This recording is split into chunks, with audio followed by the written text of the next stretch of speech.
Good evening, traveler of time, settle in. Find your favorite spot, perhaps beneath a warm blanket or next to your own quiet corner of stillness. Tonight, we step softly into a world where shadows danced across wallpapered walls, and the quiet flicker of flame meant far more than simple warmth. This is a story not of kings or queens, but of something far more ordinary, and yet far more magical. The fireplace, its glow, its spell, to the Victorians, it wasn't just a means of keeping warm. It was a gateway to memory, to meaning, to mystery. A theatre of light in a world forever cloaked in fog and lace. So, close your eyes or don't, and allow yourself to be carried gently backward into the soft, lit parlors and creaking floorboards of another age. Let the past wrap around you like a velvet shawl as we explore why fireplaces so completely captivated the Victorian mind. And before we begin our slow descent into the embers of history, if you find peace in these quiet journeys, do consider subscribing to this channel, Nightshade History. It helps us keep the fire burning, and there are many more nights ahead. Now then, shall we begin? The hearth as the heart of the home. There is something deeply ancient, something profoundly rooted in our very being, about the simple act of gathering around a fire.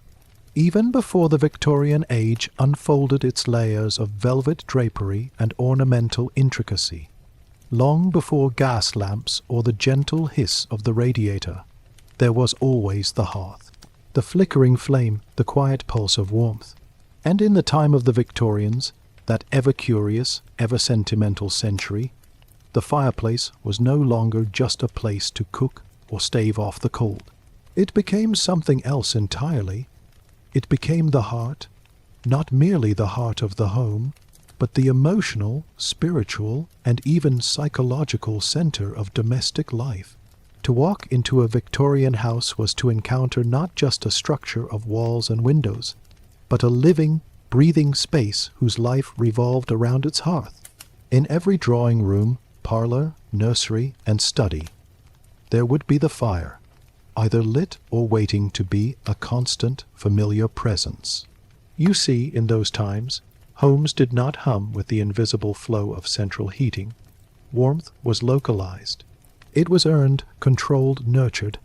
A fire had to be coaxed to life with care, kindling arranged just so, coals stacked thoughtfully, flames fed slowly until the room filled with heat and hush.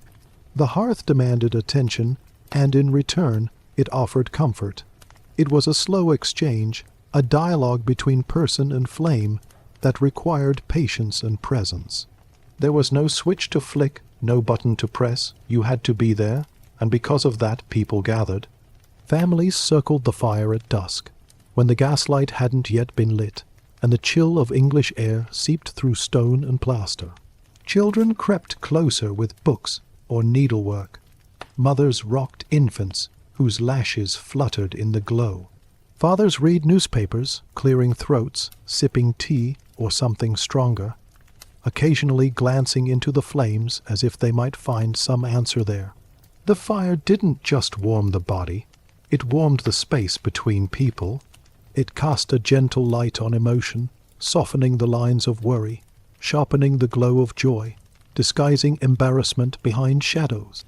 So many things happened near the fire, the reading of letters, the mending of socks, the whispering of secrets. Proposals were made there, arguments ended there, grief softened in that quiet presence, and the design of Victorian homes reflected this truth.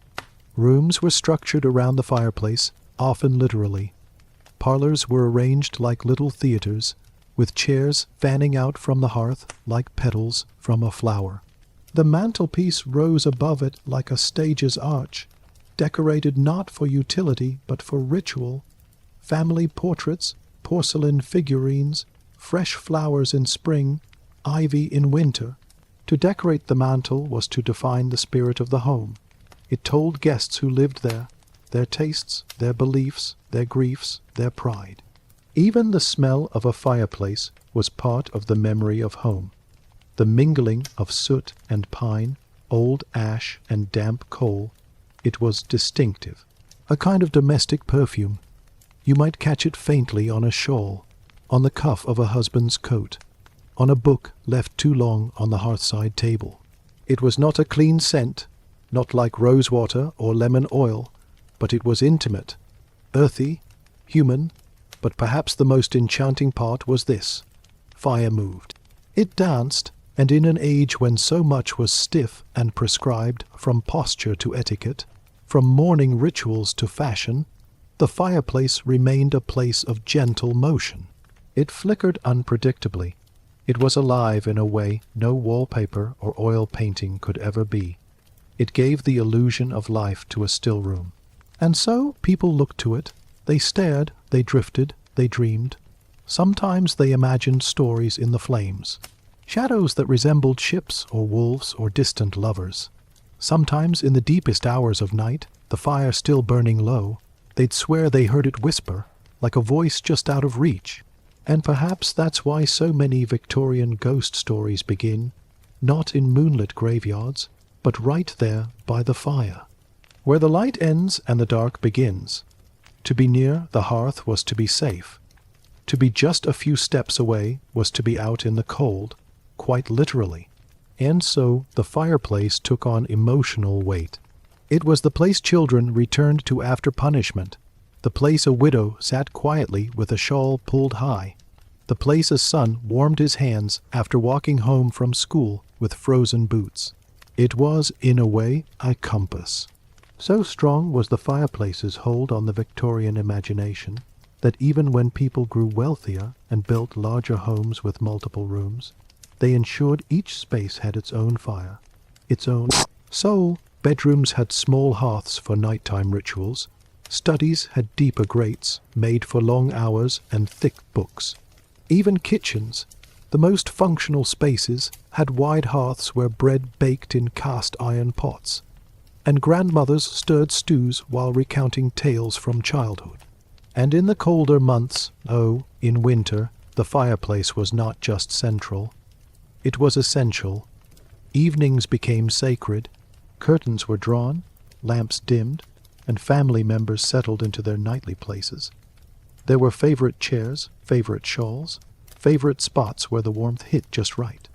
And as the wind howled outside or snow brushed the window panes, the inside remained aglow, cozy, contained, a world within a world. What's most beautiful, perhaps, is how the fireplace blurred time. An hour could pass without notice. The rhythm of the flames, the softness of the crackles, the way light ebbed and returned, all of it lulled the mind into a gentler pace. It invited reflection, slowness, a kind of sleepy magic. You can imagine it, can't you? A late Victorian evening. Rain tapping lightly against the panes, a grandfather clock ticking quietly in the hallway, the sound of distant horses clopping through misted streets, and here in the center, a fire, glowing low, casting gold across faces, making mirrors flicker, turning silence into something sacred. In this space, the world outside, with all its industrial grime and mechanical noise, seemed far away. Irrelevant, the hearth was a retreat, a sanctuary, a place where the soul could catch its breath. And as strange as it may sound now, some Victorians feared losing that intimacy. Even as technology marched on, bringing gaslight, then electricity, many clung to their fireplaces with romantic stubbornness. They wrote poems to it. They commissioned paintings of women gazing into hearths. They insisted on keeping fires even when they were no longer strictly needed. Why? Because it reminded them of something older, something more essential. The flicker of the fire mirrored the flicker of human emotion, ever-shifting, delicate, consuming. And in a century obsessed with order, with precision, with progress, fire remained gloriously untamed. In the fireplace, the Victorians saw themselves, not in the mirror's polished reflection, not in the strict lines of architecture, but in that quiet dance of light and dark. In the embers' slow fade, in the smoke that curled like memory toward the ceiling. Even now, when we sit by a fire, real or imagined, we tap into that same ancient comfort. That Victorian stillness, that belief that the heart of a home is not made of bricks or beams, but of warmth. of stories shared in low voices, of silence made golden.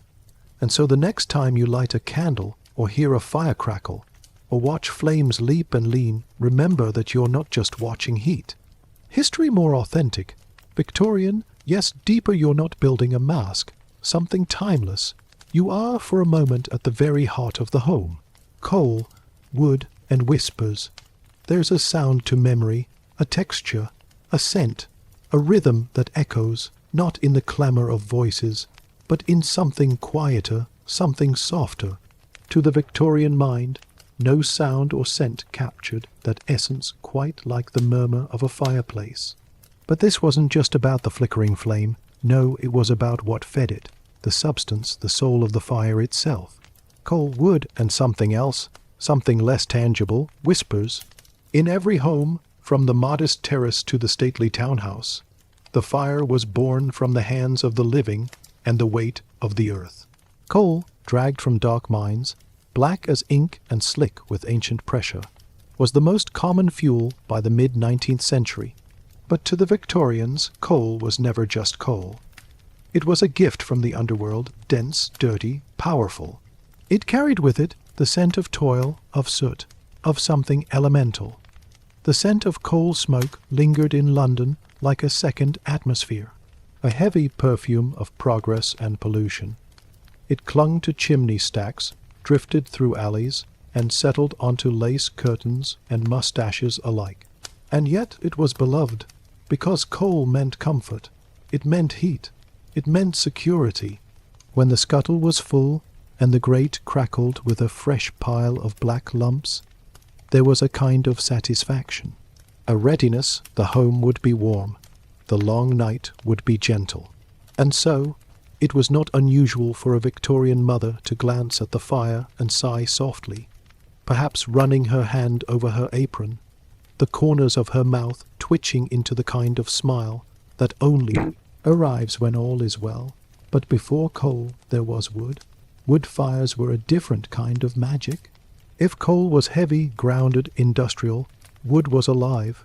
You could still see its grain, smell its sap, hear the soft sighs as it gave up its last breaths in smoke and heat.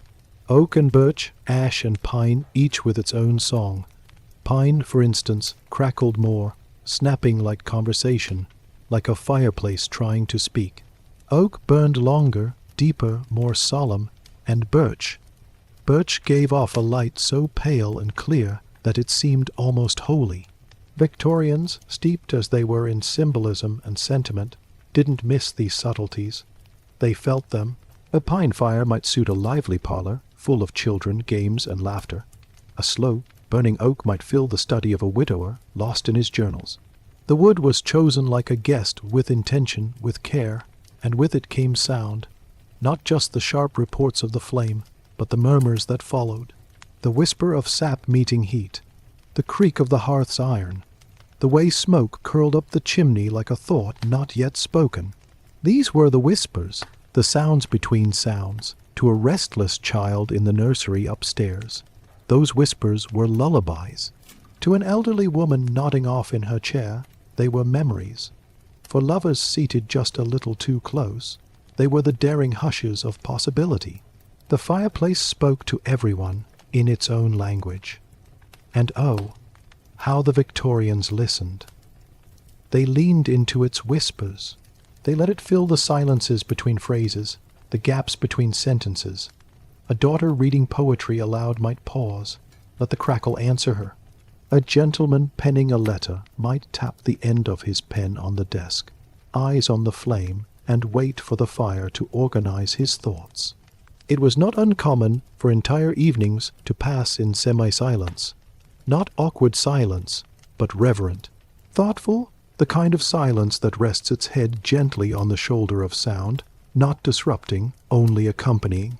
And in these moments, coal and wood were more than materials. They were mood, memory, music. When guests arrived on a rainy evening, brushing off umbrellas and unwrapping scarves, they would be led to the fire as if to a host. The hostess might say, "Come warm yourself," not just out of politeness, but as a kind of invitation to enter the inner rhythm of the home. The fire greeted you, It thawed your fingers, your cheeks, your hesitations. It made you slower, quieter, more aware of the small things, the click of a teacup, the shimmer of sugar in the spoon, the way a candle's shadow played against the wall. And always, always in the background, that murmur, "It's funny, isn't it, that something as simple as fuel, coal and wood could weave itself so deeply into the emotional fabric of life?" But it did, it had to, because the fire was not automatic. It was not easy. Someone had to carry it, shovel it, stack it. Someone had to kneel, strike the match, nurse the flame, clean the ash. Every fire began with effort, with choice, and in that effort there was intimacy. A father teaching his son how to arrange logs for a good burn. A maid rising at dawn to light the first fire of the day, before the lady of the house stirred from bed. A child, eyes wide with pride, allowed to hold the bellows and fan the embers just so. These moments lived in the small details. The black smudge on a sleeve, the scent of smoke in hair, the slight ache in the knees after crouching by the grate too long. Coal and wood left evidence. They marked the home. They claimed it. There's a certain melancholy in remembering it now, when the fires we know are digital, staged, piped in. We click a button and an artificial glow fills the room. The logs are ceramic, the heat instant, and yet we long for that old ritual. That scent, that sound, that whisper, it lingers in antique shops, where you might find a coal scuttle dented from use, or in old houses, where soot still hides inside the chimney like a forgotten ghost. It lingers in certain winter evenings when the cold is just sharp enough to make you crave something ancient, something real. It lingers in our collective memory, in stories. How many tales begin with someone huddled near a fire? A girl in a greatcoat holding a letter, a boy with cold fingers and big eyes, a grandmother pausing mid-sentence, gazing into the coals as if remembering something too old to speak aloud.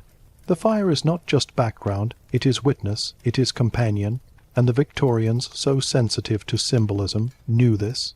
They saw the fire as something alive, a soul within the home. It was not to be ignored or taken for granted. That's why they tended it, cleaned it, decorated it, wrote poems about it. The coal glowed red like a heart. The wood crackled like laughter, and the whispers, those ever-present whispers, held the weight of centuries. Even in death, the fireplace mattered. In mourning houses, where the drapes were drawn and mirrors covered, the fire still burned. It had to, because in sorrow, warmth was not a luxury. It was a necessity. It softened grief. It filled the spaces left behind.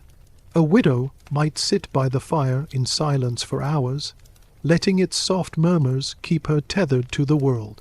A child too young to understand death might be comforted by the familiar sound of kindling taking to flame. There was something reassuring about the fire. It was always the same. It crackled no differently for joy than it did for loss. It remained steady, warm, present, just like a whisper, always there, just beneath the surface.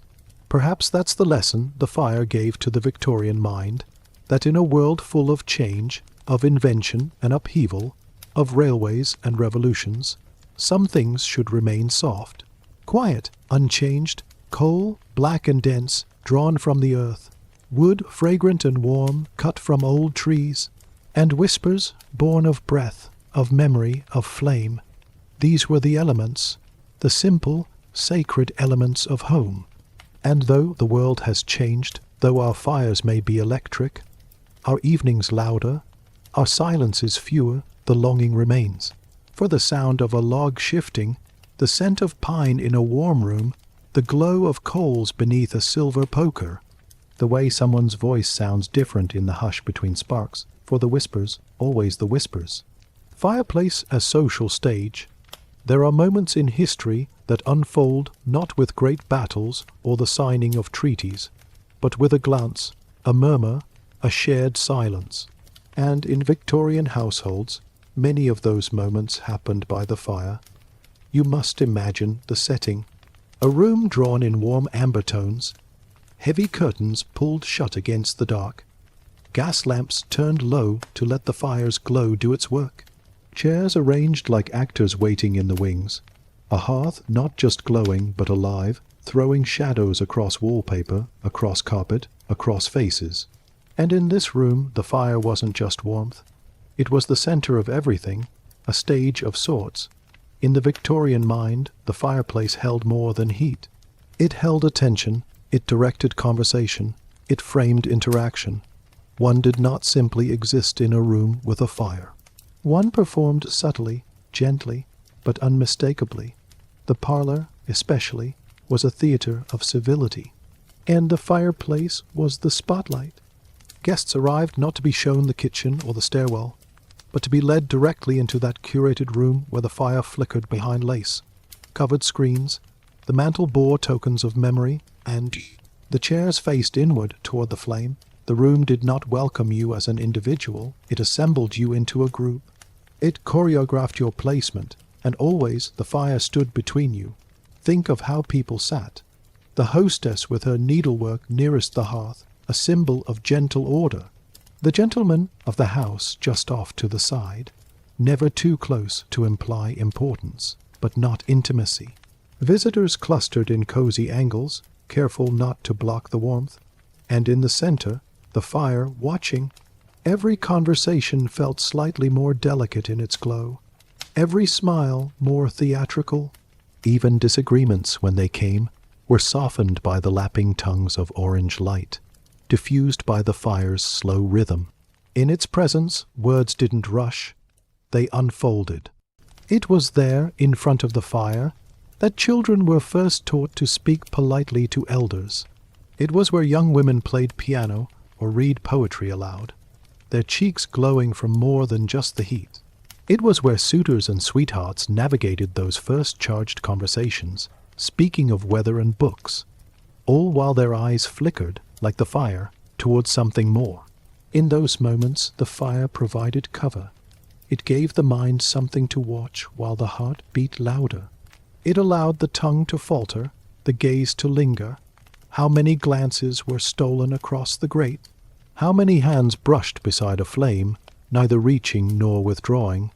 And because it was a stage, the fireplace required set dressing.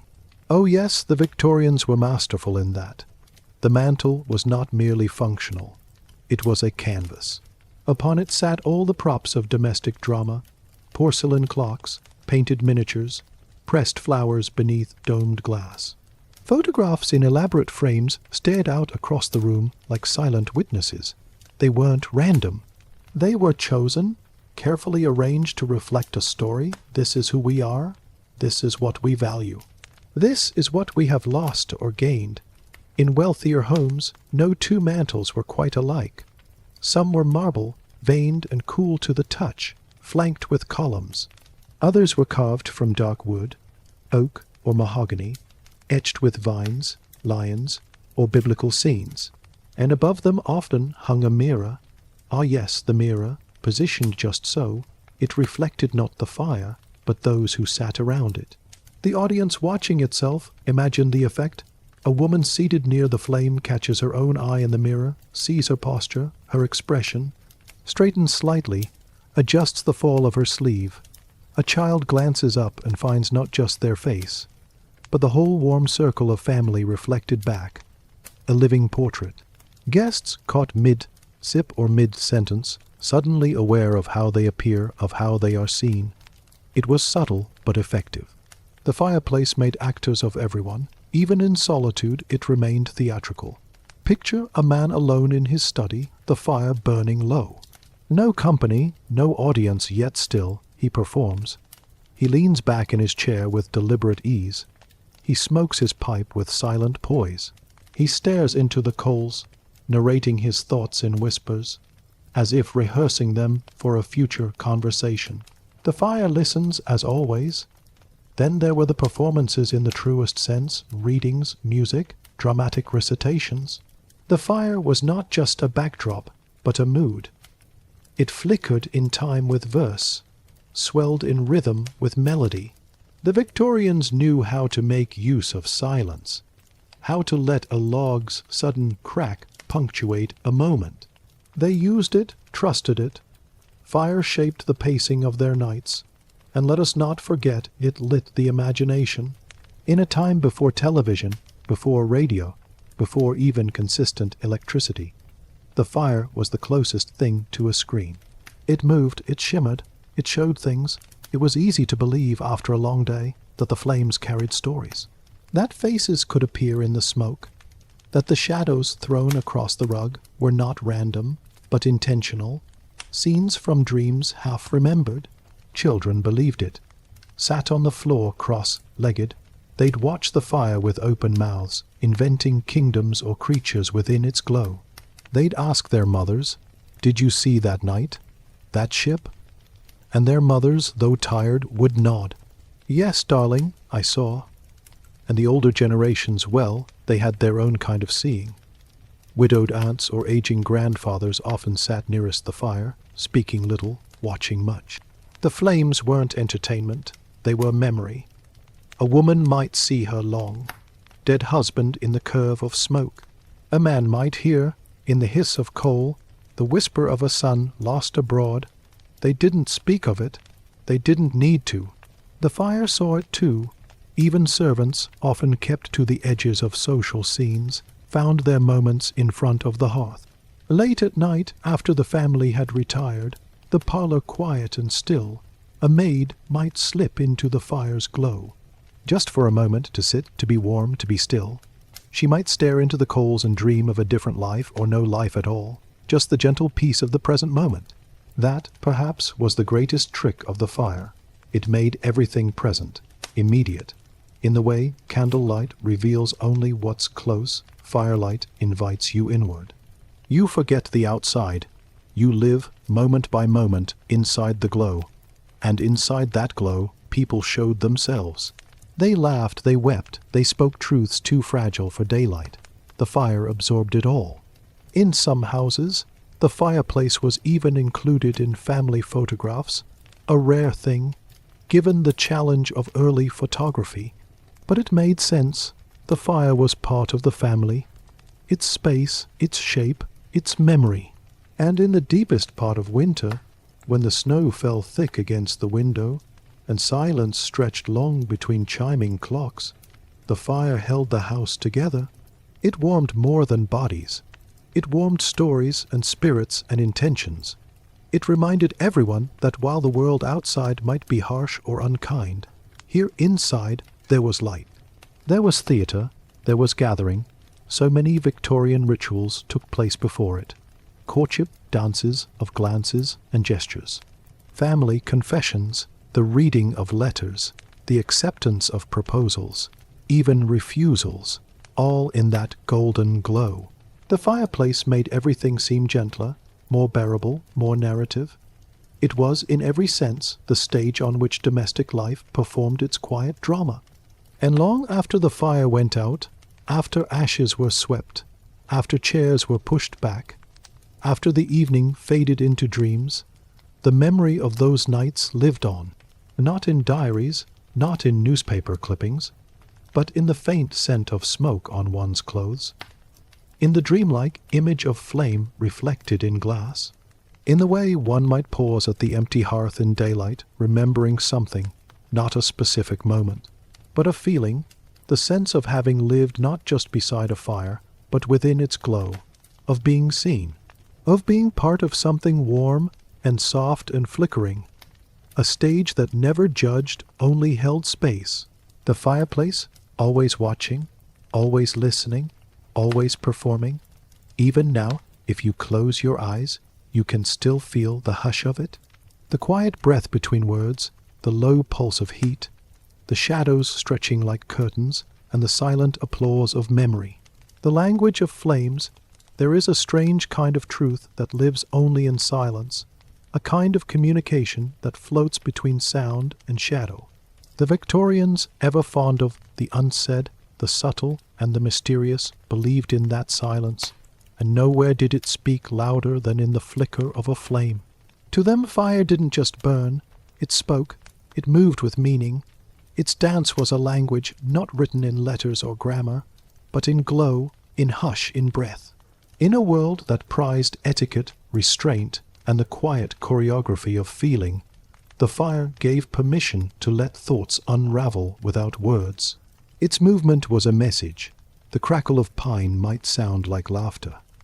A low, steady burn could calm a restless heart.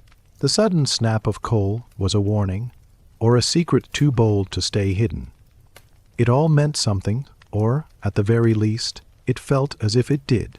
In many Victorian homes, the fireplace became not just a source of warmth, but a confidante, a quiet listener, a keeper of mood. When someone sat down near the fire, especially alone, they weren't just resting. They were listening, watching, asking questions the flames answered without ever speaking. Sometimes it was the rhythm, the way a flame leaned to one side, then back again, as if caught in thought. The way it flared when someone walked in the room, or dimmed when a sorrow was shared. Of course, these were coincidences, draughts of air, the shape of the wood, the oxygen in the room. But to the Victorian mind, steeped in spiritualism and poetry, nothing was ever just science. They believed in signs, in omens, in the subtle architecture of emotion. The fire, then, became a kind of interpreter, a medium through which the soul might sigh. There are countless accounts from diaries and letters, not just of what the fire did, but what it meant. A young woman writes of how, on the day her suitor left for sea, the fire burned too quickly, as if impatient. A man notes, in the days after his mother's death, that the flame would not catch no matter how he tried, as though the house had forgotten how to be warm, and it didn't matter if these things were imagined. The imagination was the point. The Victorian world, so often rigid on the outside, was soft and blooming within. Minds wandered, hearts whispered, and fire, constantly changing, never still, reflected that inner world better than any painting, any mirror, any phrase. When someone was sad, the flame seemed to fold inward. When someone laughed, it leapt.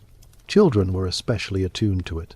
They'd stare for long stretches, caught in the hypnotic rhythm, inventing stories from the way flames moved.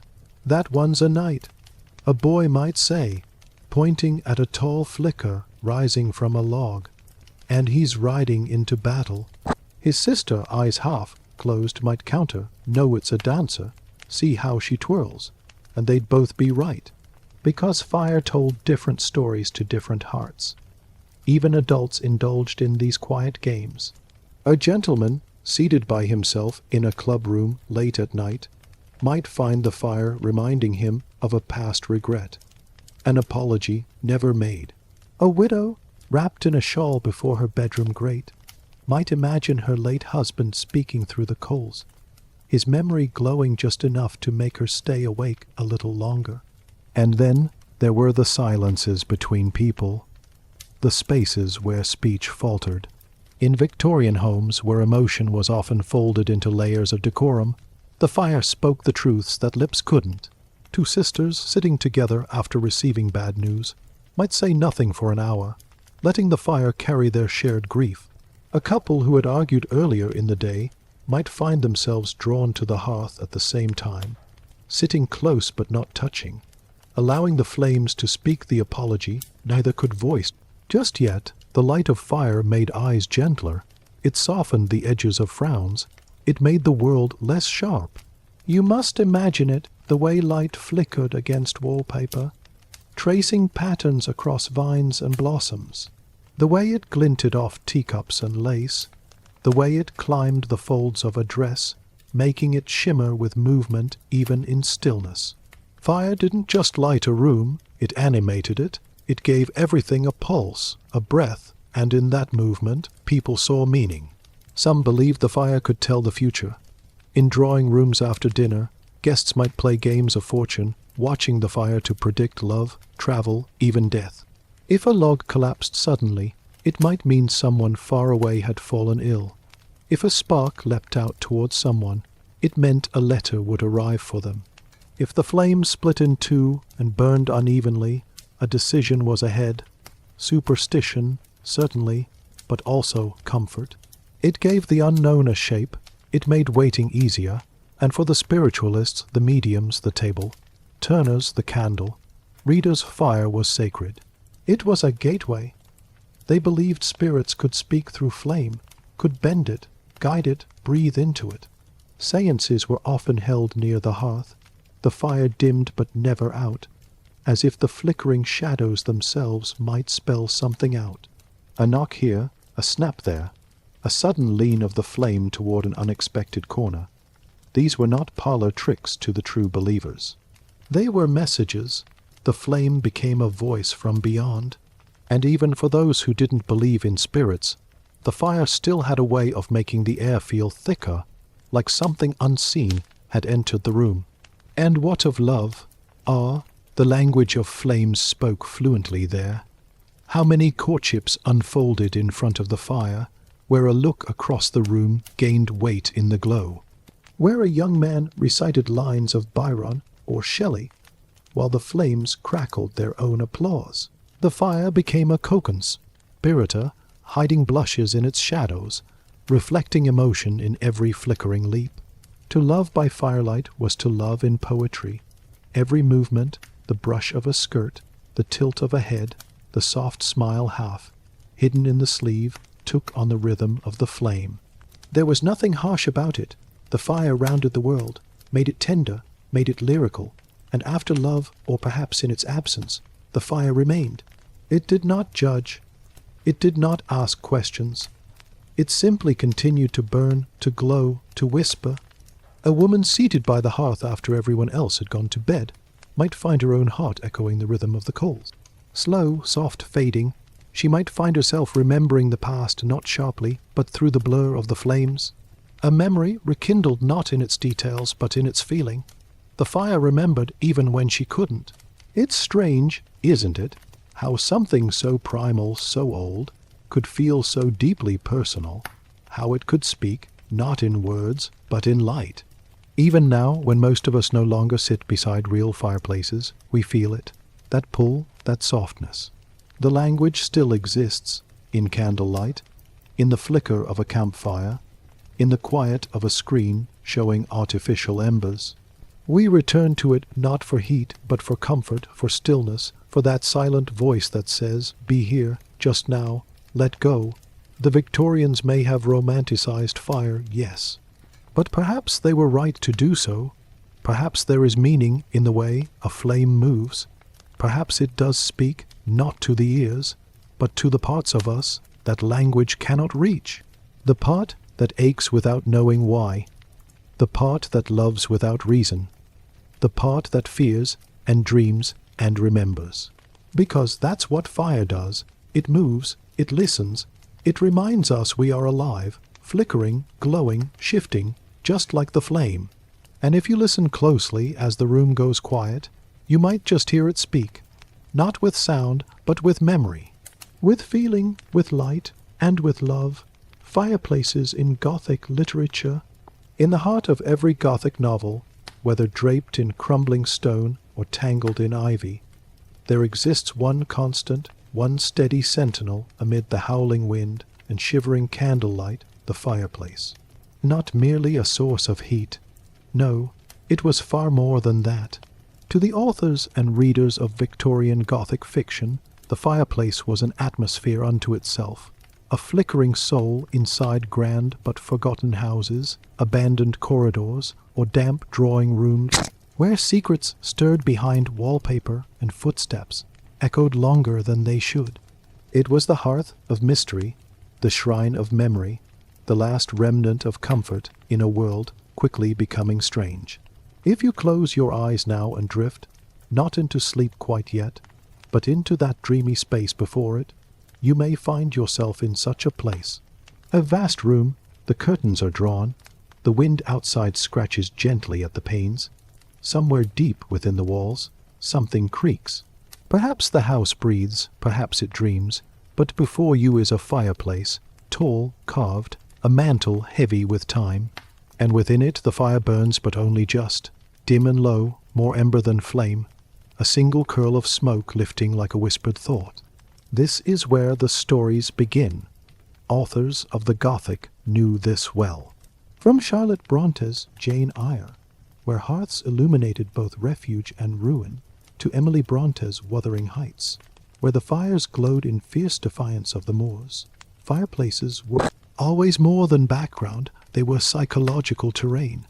Characters spoke to them, turned their backs on them, longed for them when far from home. In many ways, the fireplace became a reflection of the mind, blazing when passion flared, dimming when madness crept in. The fire was alive, like the house, like the ghost, like the memory. Take, for instance, Jane Eyre. In the Red Room, a place of punishment and solitude, the coldness is overwhelming. There is no fire, and that absence is deafening. Later, in Thornfield Hall, Jane seeks comfort by the hearth. It's by the fireplace that she first truly speaks with Mr. Rochester. The flames mirror the flickering tension between them, uncertain, flickering, sometimes threatening to go out altogether. Or in The Turn of the Screw, by Henry James, where the governess sits by the fireplace at night, trying to decide whether what she saw was a ghost or a trick of light. The fire crackles, the room feels too large, shadows twitch, and the reader knows the fireplace is her only defense against the unknown. Gothic authors understood something deeply human, that fire, while comforting, is also unpredictable. It offers safety, but it also reveals. Light exposes things we might prefer to leave in darkness. It casts long shadows and makes the stillness feel thicker. The Victorians, living in an age torn between science and superstition, progress and nostalgia, adored this paradox. The fireplace represented the past, ancestral, mythic, emotional. But it also flickered in the now, in the ever-present moment of reading, of remembering, of dreaming. You see, in a Gothic novel, a fire is never just a fire. It is a heartbeat in a silent room. It is a clue. A guardian, a ghost. And the fire often knows more than the characters do. Imagine a great hall where two people speak in clipped tones, withholding their true feelings. And yet, behind them, the fire surges, its heat rises, sparks leap unexpectedly, as if the room itself were growing impatient with politeness.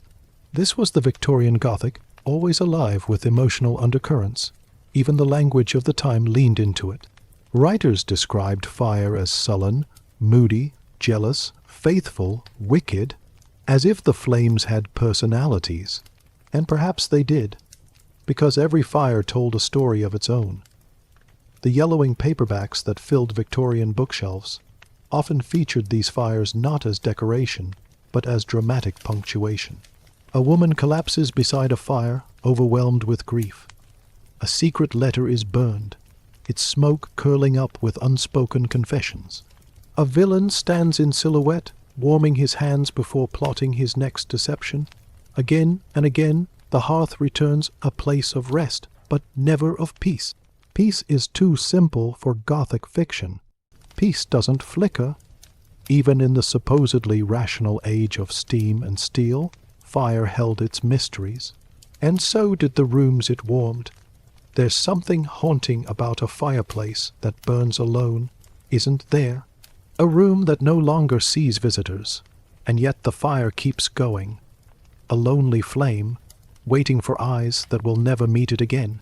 In Great Expectations, Charles Dickens gives us Miss Havisham, forever frozen in her bridal memory. The house decays, the cake molds, the clocks stop, but even in the gloom, there's a sense of heat that once was. The echo of a fire that might have warmed her, if only time hadn't betrayed her. Though not described in great detail, we feel it. The fireplace that must have once been grand, now cold, and in its silence an ache, because the Gothic isn't about ghosts. Not really. It's about absence, about things lost and what remains behind.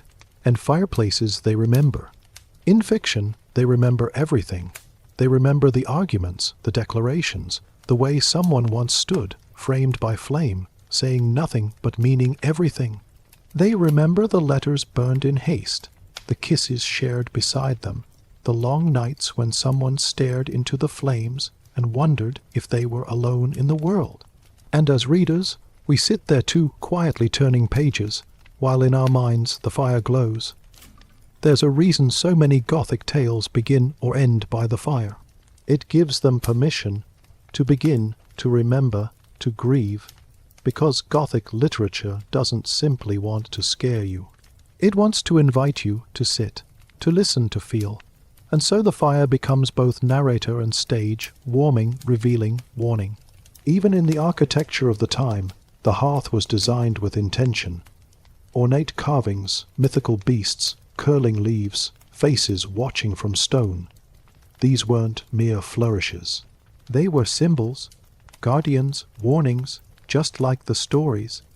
And in the minds of readers, those fireplaces became personal. They read by them, they imagined themselves in the scenes, and later, when they stared into their own fires, they saw not just flames, but memories. Scenes from novels, words they loved, characters who perhaps never left. And this was the true magic of Victorian storytelling. Not that it invented the fireplace, but that it gave it language, made it speak, made it mean. Tonight, as you rest, your eyes growing heavy, let the flame flicker behind your lids, not as heat, but as story.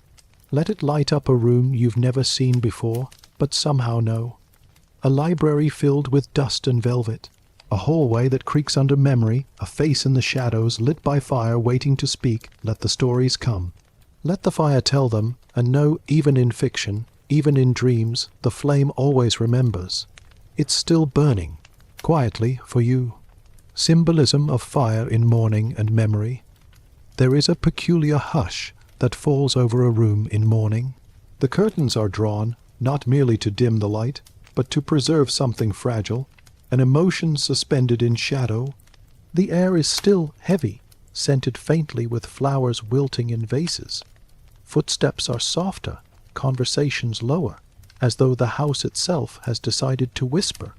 Time does not pass here, not quite. It drifts like smoke, slow and without urgency. And in the center of this silence often there is a fire. Low, gentle, flickering, a presence more than a flame. In the Victorian world, fire was not only warmth, nor merely a comfort, it was a companion in grief. You see, the Victorians knew how to mourn.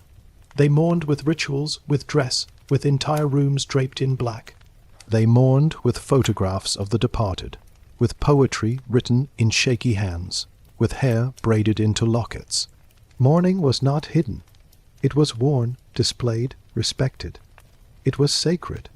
And within all this, in drawing rooms, in mourning parlors, in the bedrooms of widows, fire played its part. A silent witness, a quiet metaphor, a flickering soul. It is no accident that many Victorian homes kept a small fire lit during periods of mourning. The symbolism was ancient, instinctive, human. Fire meant continuity, a bridge between the living and the lost. When a body became still, the fire remained alive. When the house grew quiet, the hearth still breathed. There is something deeply moving in that. Imagine sitting before the fire just after the funeral guests have gone. The chairs are empty now, the flowers are drooping. The black gloves lie folded on a side table, and yet the fire remains. It crackles softly, its light dancing across wallpaper and the legs of wooden chairs. You might not even be aware you're staring into it, but you are, and in the flame memory flickers, a familiar laugh, a shared moment, a face you'll never see quite the same way again. The Victorians understood this quiet ritual. They didn't rush mourning. They let it settle like ash, and the fire was part of that settling. It was never overwhelming, never flamboyant. It didn't blaze with energy. No, it stayed low, respectful, a faint glow, like the warmth of a hand you once held. In some households, a hearth was kept lit in the room of the deceased for several days after death, not to warm a body, of course, but to mark the space as sacred. The flicker of light offered a sense of presence. as though the soul still lingered. It was neither entirely symbolic nor entirely practical. It was something in between, much like grief itself. It's no wonder that poets of the time returned to the image of fire again and again. Lines like the fire that still burns for you, or the hearth cold with absence, weren't metaphors pulled from nowhere. They were reflections of lived emotion, of countless nights spent staring into coals, remembering, holding memory gently, like a page turned with trembling hands. The fireplace, in this way, became a shrine. Not dramatic, not loud, but steady. And when you think of mourning as a process, as the gradual turning of sharp pain into something quieter, the symbolism becomes even clearer. Grief, like fire, changes shape. It begins suddenly, hot, bright, consuming. There are moments you feel you cannot breathe for the heat of it. But time passes, and like the logs that first blaze and then settle, grief burns down into embers. Softer, yes, but no less real. The Victorians lived close to death. Infant mortality was tragically high. Epidemics swept through cities. Wars claimed sons. Accidents claimed fathers. And so, mourning was not a rare chapter in life. It was threaded throughout it. And the fire, the domestic flame, was always there. To listen, to comfort, to remember. Think of a mother who has lost a child. She sits alone in a room that still smells faintly of the child's hair, the pages of books left unfinished. She does not speak, she does not move much, but she keeps the fire lit, not because it is cold, but because something in her believes the child might still feel it. That warmth might still travel between worlds. Whether or not it is true doesn't matter. What matters is that the fire becomes her ritual. Each night she tends it. She listens to its quiet, unjudging voice. She cries into it. And in time, perhaps, she begins to heal beside it. In this way, the Victorian fireplace was a place of transformation. From sorrow into memory. From memory into presence. From presence into peace. And when the mourning ended officially, after months or even years, the fire remained, but it was no longer watched with the same intensity. It was no longer the echo of the person who was gone. Instead, it became the place where they were remembered, the chair they once sat in, the book they once read by firelight, the shadow their face once cast upon the mantel. That is how memory works. It attaches itself to places. And for the Victorians, the fireplace was the most sacred of places. There is a quiet power in the idea that you can keep someone alive by keeping a flame alive. Not literally, of course, but in the sense that when we tend to something gently, when we pause beside it, when we sit in silence and feel, we remember. We honor. We invite the past to sit beside us without fear. And isn't that what mourning truly is? A long, slow invitation to love again, not in the same way, but in a way that allows room for absence. A fire does not ask you to move on. It simply burns, and in its light, you are free to feel what you need to feel. To ache, to remember, to rest, to cry, to smile, to sleep. And when the logs crumble into ash and the flame fades to a red glow, the warmth remains for a while, just as memory remains even after grief has quieted. Tonight, if you're listening by a fireplace or even imagining one behind your closed eyelids, let yourself feel its ancient kindness. This flame is not loud. It does not demand. It does not ask you to forget. It only asks that you stay a little longer. In its light, in its warmth, in its memory, let your mind wander back gently to someone you once knew. Someone whose presence is now a part of you. Think of their laughter, their voice, the shape of a conversation you still remember. And now place them in the chair across from you. Imagine them there bathed in golden light, neither ghost nor dream. Just present for a little while. The fire makes that possible. It always has. And perhaps that's why the Victorians held on to it in life, in literature, in grief. Because even as the world modernized, even as gaslights replaced candles and mourning suits gave way to new customs, the fire remained. A flickering thread back to memory, back to meaning. So tonight, as sleep comes to you slowly, like smoke curling in a quiet room, Know that you are not alone in your remembering.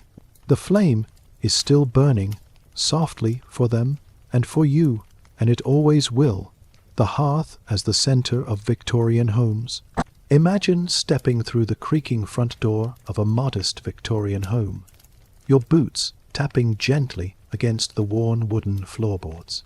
The air is cool, laced with the faint scent of coal smoke and old stone, perhaps a trace of lavender from a sachet tucked into a drawer long ago. It's evening, and outside the fog curls along cobblestone streets, swallowing up the gas lamps and softening the edges of the world. But inside it is different. Inside there is warmth. Not just from the walls or the blankets draped carefully over armchairs, but from something deeper. Something central, something ancient, the hearth. It glows from the center of the parlor, flickering and alive, casting moving shadows that dance across wallpaper and worn bookshelves. And it does more than heat the room, it shapes the very rhythm of the home. For the Victorians, the hearth was not just an architectural feature. It was a heartbeat. Even in the most humble of houses, there was always a hearth, and in grander homes, each room, drawing room, bedroom, kitchen, even study, had one of its own. These weren't cold stone relics tucked away and forgotten. They were tended to, adored, decorated. They were cleaned carefully, mantles polished until they gleamed. And every evening it was ritual. The fire laid, the flame coaxed into life, the logs or coals gently arranged until the warmth bloomed outward into the room. It was more than a task. It was care, and care was love. If you were to pause in that Victorian home and listen closely, not just with your ears, but with that softer awareness of atmosphere, you might hear more than the crackle of coal. You might hear the quiet sigh of a chair settling, the hush of footsteps moving from hallway to hearth, the rustle of fabric as someone sits beside the fire and draws a shawl over their shoulders. In those moments, everything else faded. The world could be rough, noisy, unpredictable, but the hearth was a constant. It was where the family gathered after supper, sharing news of the day while shadows lengthened behind them. It was where mothers darned socks, fathers read the paper, children curled on rugs with picture books and stories. The fireplace was not a backdrop, it was the center, the gravitational pull of home, and in that glow the house lived. Even the architecture whispered it. Rooms were designed to face the hearth, furniture arranged around it like petals around a flower. In kitchens, it was where stews simmered slowly in iron pots, the air thick with herbs and comfort. In bedrooms, small fires were kindled in narrow hearths to keep the cold at bay. The flicker reflected in mirror glass like a watchful eye through the night. It's no surprise, really, that the very language of home revolved around the hearth. To be hearth and home meant safety. To be without hearth meant loss, dislocation, even homelessness. The hearth was not simply fire, it was belonging. And so much of life happened around it. Weddings were toasted by it. Illness was watched over beside it. Love letters were read near it. Shoes were dried, bread was warmed, silence was shared. On winter nights, when the world beyond the windows turned to ice and fog, families drew close to it. The fire was a small rebellion against the cold, a declaration of survival. Even its absence meant something. When a hearth grew cold, when no fire was laid, and no one sat beside it, the room changed. It felt still, unnaturally so. Empty, even if furniture remained. There was something ghostly about a room without its fire. The Victorians knew this too. An unlit hearth could mean mourning, or change, or the unsettling feeling of a home that had lost its anchor. Children, too, felt the magic of it. How many small eyes watched the firelight in silence, imagining shapes in the embers. How many bedtime stories were read beside the hearth, the narrator's voice softened by the lull of flame. How many kittens curled up against the fender, and how many old dogs lay their graying heads on rugs. listening to the quiet as only animals can. Even servants, whose work was ceaseless, knew the hearth's rhythms. It was often their task to keep the fires burning, to sweep the ashes, to haul coal buckets from cellars in the grey hours of morning. And yet even they paused at the fire, perhaps for a moment after a long day, perhaps with a cup of tea before dawn, a silent moment of comfort, shared across class, across age, across time, because the hearth didn't ask questions. It didn't care about wealth or sorrow.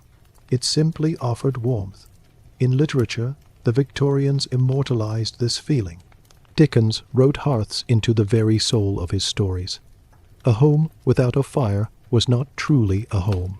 And characters who lost their hearths were characters who had lost their footing, their stability, their very identity. In A Christmas Carol, think of poor Bob Cratchit's meagre fire. Compared to the roaring hearths of Scrooge's childhood memories, the warmth of fire became synonymous with the warmth of humanity. Artists, too, captured its glow. In paintings, a mother bathed in firelight as she rocks a sleeping child. An elderly man smoking quietly by the flame. A cat curled beneath the grate, tail tucked. The hearth was the most intimate kind of portrait, one not of faces, but of emotion. The Victorians lived in a world of invention. Railways, telegrams, electricity. The world was speeding up. But the hearth resisted speed. It insisted on patience. Logs didn't burn faster because the world spun faster. Flames moved to their own rhythm. They asked you to slow down, to notice, to be still. And in this way, the hearth became not just the center of the home, but the center of time. It marked the hours differently, not in ticks, but in flickers, not in noise, but in silence, and silence was important. In an era that was growing louder by the year, trains, factories, carriages, crowds, the silence of sitting beside a fire was sacred. It wasn't empty, it was full of thought, of reflection, of presence. Perhaps that is why so many diaries were written by fireside, why so many letters were penned under its light, why secrets were told in its hush. The fire was like a confidant, its tongue of flame a keeper of memories, even as gas lighting entered homes, and stoves replaced some open hearths. Victorians clung to the tradition. They built fake fireplaces even in rooms where chimneys no longer functioned. They installed cast iron surrounds and tiled mantels, just to retain the look and feel of the hearth. Because without it something was lost, a rhythm, a soul, a center. In the grand homes of the upper classes, fireplaces became ornate, carved from marble, gilded, surrounded by mirrors and clock faces.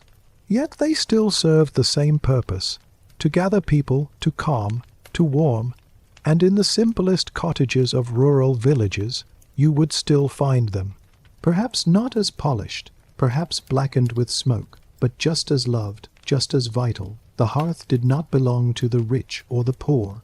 It belonged to anyone who called a place home. Even today, if you sit before a fire real or imagined, you can feel it. That lingering sense of presence, a calm that comes not from the flame alone, but from the idea of it. That even in the dark, something burns for you. That even in the silence, you are not alone. This was the hearth to the Victorians, and in many ways it still is to us. So let your eyes close gently now, as the fire continues to crackle. Let yourself feel the warmth curling around your limbs, the calm settling into your chest. You are not in a forgotten place. You are not in a cold house. You are beside the hearth, and the hearth remembers you. It always will. Fireplace as a stage for Victorian domestic life. If you sit still enough, with your eyes half closed and the gentle crackle of flame dancing just out of view, you might begin to see them. Not ghosts, not quite, though Victorian homes had their share of whispered spirits, but something quieter. The echoes of lives lived before the fire, laughter, stories, arguments softly exchanged over knitting needles and teacups. The quiet dramas of ordinary people, because in the Victorian home, the fireplace was more than just a heat source. It was a stage, not a grand theatre, no velvet curtains or orchestras, but a stage of quiet performances, repeated each evening as the day faded, and families returned to their central room, drawn by the fire as moths are drawn to light.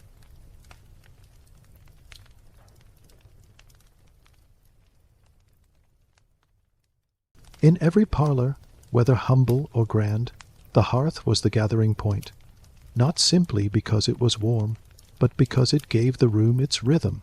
The flickering light created a natural focus, like a spotlight casting gentle illumination on those seated nearby. The way the flames caught in one's eyes made expressions more visible. The shifting shadows lent a sense of movement, even to those who sat still. Here, under the orange glow of the coals, the performances of domestic life unfolded. Tender, ordinary, and profound. Imagine for a moment a typical evening in a Victorian home. The oil lamps have been turned low. A clock ticks somewhere in the distance. And there, in the golden wash of firelight, a father reads aloud from a penny novel, his voice rising and falling, pausing for effect, adjusting his spectacles with a slight theatrical flair. Around him, children lean closer, clutching their knees. Why? Died at every twist of the plot. The mother knits, her needles clicking rhythmically, but even she pauses now and then to listen. Perhaps she smiles, perhaps she shakes her head at a character's foolish decision. The fire flickers brighter for a moment, casting its own reaction. This was theatre in its most human form. In many Victorian households, evening was the only time families were together. The rest of the day had been consumed by work, school, chores, and the rigid schedules of propriety. But in the fire-lit parlor, roles softened. The stern father might laugh, the strict governess might relax her posture. Even the shy child might recite a poem or sing a song, encouraged by the security of the warm room and the forgiving shadows. The fireplace was a safe space for performance, not of ego, but of affection. Letters were read aloud, news from distant relatives, or political happenings in the papers. The reading of a letter wasn't a dry task. It was theatre. The tone of the writer would be mimicked. Emphasis would be added, jokes underlined with a knowing glance. And when the reading was done, discussion would bubble up. What did it mean? What did Cousin Henry really intend with those words? Was Aunt Louise exaggerating again? All of it played out before the fire's glow. But it wasn't always joyful. Sometimes difficult conversations happened here too. A quiet rebuke for a misstep at school. A hushed discussion of money troubles. The death of a neighbor, or the bad news contained in a telegram. Even sorrow had its place by the fire. The flames, oddly, seemed to absorb pain with dignity. The flicker offered comfort. In some households, you might find a young woman crying softly beside the fire, a letter trembling in her hand. Or a couple sitting side by side, not speaking, only staring into the glow, their thoughts too heavy for words. Yet even then the fireplace held them, held the silence, held the space between them. In wealthier homes, the parlor fireplace became a place for more formal entertainments. Guests would be received in drawing rooms, where ornate mantels towered above polished grates. Tea was poured, conversations about art and politics spun elegantly into the air, and the fire played its part, adding warmth to the tone, a sense of ease to every word. Young ladies might play the pianoforte beside the hearth. Young men might recite sonnets or monologues they had practiced in private. Even games unfolded in the firelight charades, wordplay, riddles. Every action, no matter how modest, was heightened by the intimacy of flame. Expressions were softened. Laughter was contagious. A misstep in a game became charming instead of foolish. There was something about the fire that made people forgive more, smile more, listen. In simpler homes, the performances were less formal, but no less meaningful. A boy might build a tower of blocks in front of the hearth, proud of its balance. A girl might try on her mother's shawl, turning to admire herself in the shadowed mirror above the mantel. Even a cat might entertain chasing the light, leaping after flickering embers that glowed too brightly before fading away. The fireplace was the proscenium of everyday life, and like any good stage it had props. The fire irons lined neatly to the side, a small fender to keep ashes contained, a rug, thick and welcoming. Above, the mantel held keepsakes, a small clock that chimed the hour, tiny framed portraits of family long gone, a vase with dried flowers, perhaps a miniature figurine brought back from a seaside holiday. All of them watched the performances below like silent audience members, year after year. In this room, life moved in cycles. The fire was lit in the morning, built high in winter, left to smolder gently in spring. Children grew up before its glow. Love stories began, unfolded, or sometimes ended, with whispered words exchanged in front of it. In some households, a new baby was introduced to family for the first time right there, carried in, swaddled, and admired by the firelight. Their tiny hands would warm slowly, their eyes blinking at the golden dance of the coals, and always the stories. So many stories. Tales from memory, tales from books. Tales that were made up on the spot by a father whose voice lowered for effect, who made the children lean forward in delight, or glance nervously over their shoulders at the imagined ghost in tale. Victorian children were raised on the stories told at the fireside, fables, cautionary tales, family legends. Stories about how grandfather lost a finger in the mill. Stories about the storm that cracked the oldest tree in the village. Stories about the little boy who didn't finish his soup and was carried off by goblins, always followed by reluctant spoonfuls being swallowed. These stories wove the family together. They were passed down, adapted, and made personal. The fireplace was the keeper of these stories, not literally, of course, but in spirit. Because it was there when they were told, it was always there. Even the silences between stories were precious. Those long, thoughtful pauses when no one spoke, when the only sound was the crackle of the flame and the rustle of a page being turned. When eyes gazed into the fire, and minds wandered freely, into memories or dreams, or the soft darkness of imagination. And when visitors came, whether a traveling aunt or a friend from the village, they were welcomed to the hearth, not to the table first, nor to the garden, but to the fire. Tea would be poured, and chairs adjusted so everyone could feel the warmth. That welcome was wordless, universal. You are safe here. You are warm here. Sit by the fire. Tell us your story. There is something deeply human about that, something ancient too. The Victorians, despite their formality and rigidity, understood the power of fire as gathering, as narrative, as comfort. They may have built elaborate rules around society, but at home the fire loosened those rules, just enough to allow the soul to breathe. And so, night after night, the little dramas of life unfolded, not on big stages, not under chandeliers or among grand crowds, but right there in front of the fire, a daughter playing softly on the piano, her fingers shy, a son reading out loud, his voice cracking on the long words, a mother humming as she stitches a torn cuff, a father tapping his pipe, deep in thought, a grandfather asleep in his chair, a baby gurgling at shadows, all of it happening under the gentle eyes of the fire. And when bedtime came, when the coals were banked and the flames quieted to embers, the stage went dark. The day's performance ended, silence returned, the fireplace waited, and tomorrow the curtain would rise again, with a match, a flame, a spark of life.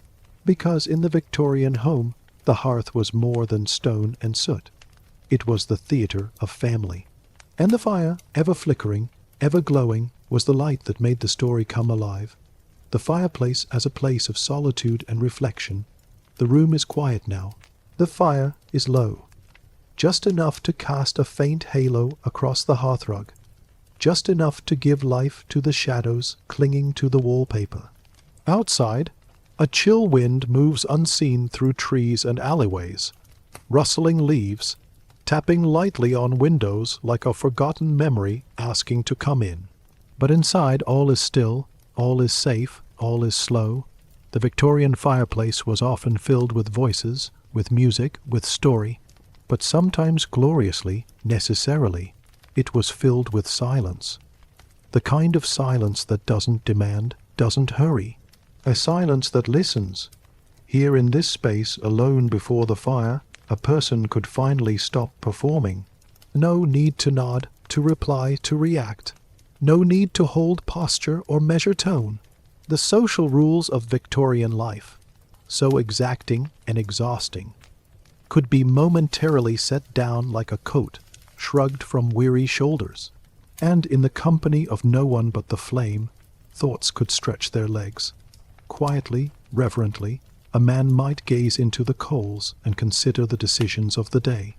A woman might rock slowly in a creaking chair, mending or crocheting, but really simply thinking, perhaps about the past, perhaps about dreams never shared aloud. The fire would say nothing. The fire would judge nothing. It was a companion unlike any other, because there was magic in watching the flame, especially alone. There's something deeply hypnotic about it. The way it dances, flares, and folds in on itself. The way it glows one moment and darkens the next. It moves, but with no clear destination. It lives, but without noise.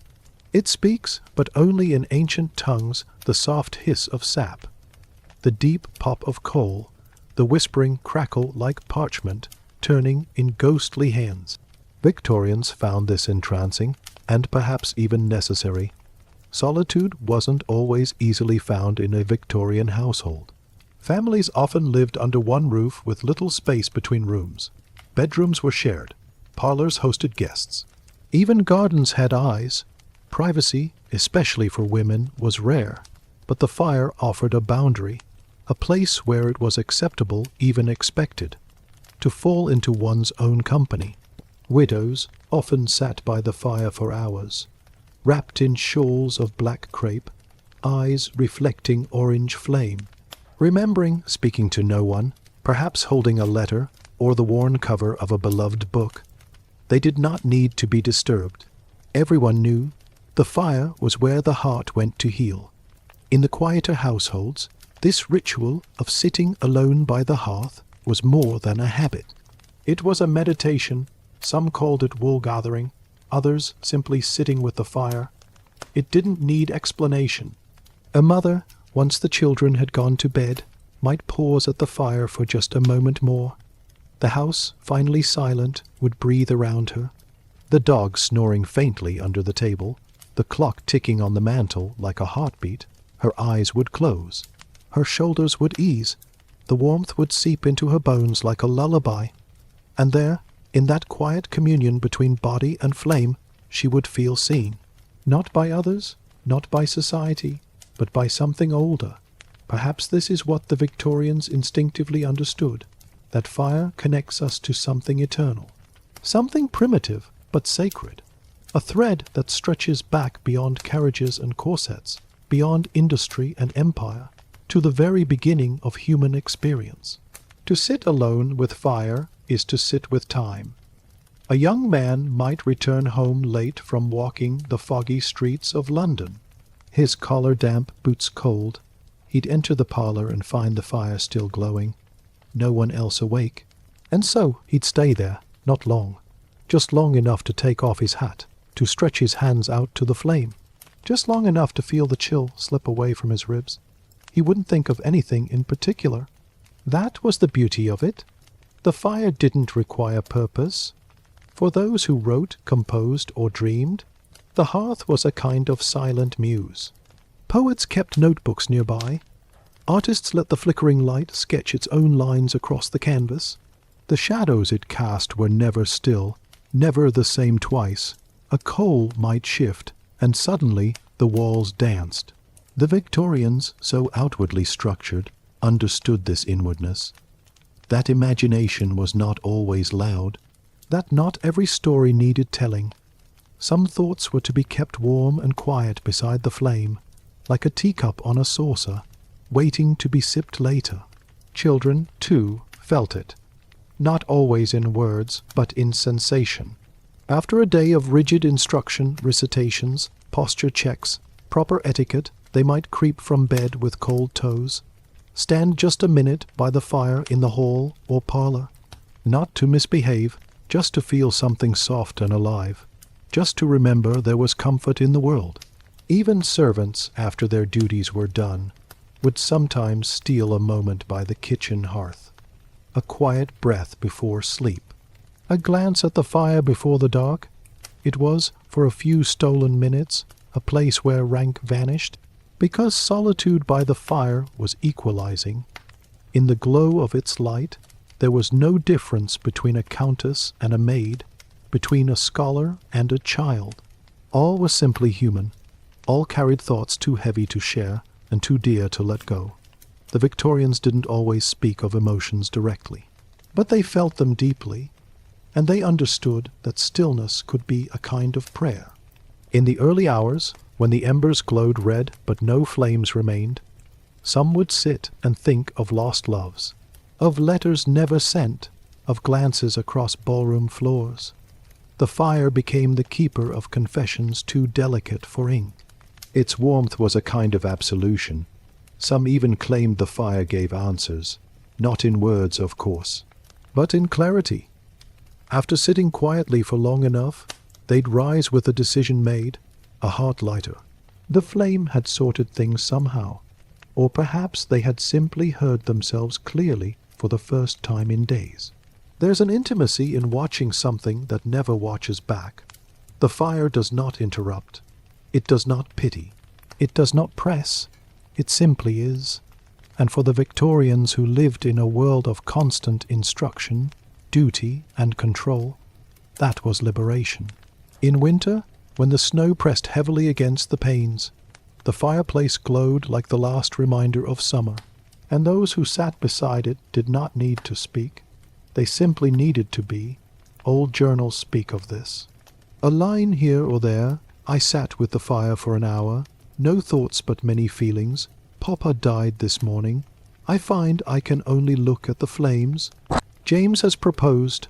I told no one, but I sat and watched the fire and cried a little.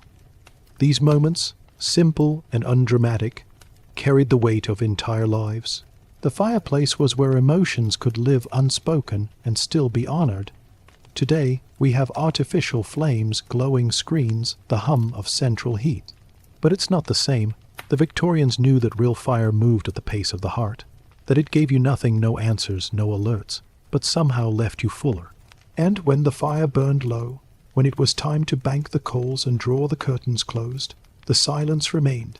A good kind of silence, the kind that follows reflection, the kind that prepares you for dreams.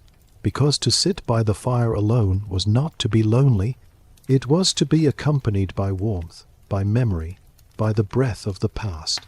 It was to be held in a moment where time slowed, and the soul could stretch out like a cat beside the flame, unhurried, unseen, utterly itself.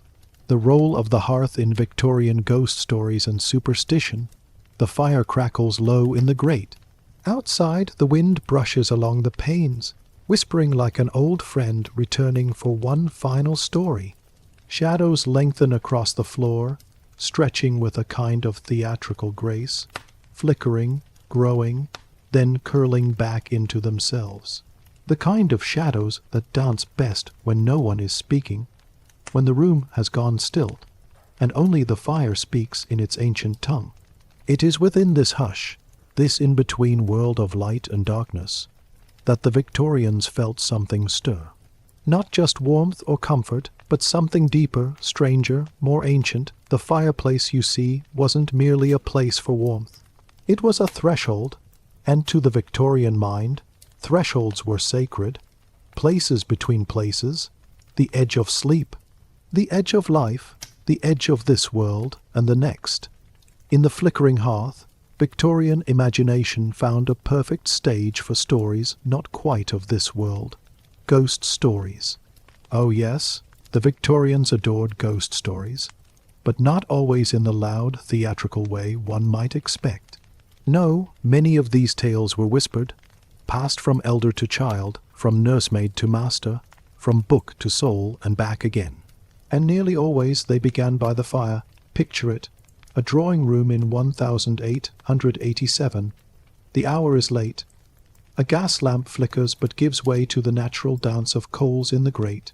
The curtains are drawn against the chill, a glass of port in hand, a shawl around the shoulders, and a voice, low and steady, begins, "I once knew a woman in Surrey who claimed her brother never truly left the house, not even after he died, and just like that, the spell is cast." For the Victorians, the fire was not simply scenery. It was a participant in the story. Its glow lent mood. Its movements emphasized tension. The pop of coal might align with a ghost's footstep. The sudden shift in flame could mimic a breath drawn by something unseen. And more than atmosphere, the fireplace itself was often the setting. In many Victorian tales, the ghost was glimpsed in the hearth's reflection. Or it emerged from the shadows beyond the grate. Or, perhaps most unsettling of all, the fire would dim for no reason at all, and in that moment everyone in the room would know they were no longer alone.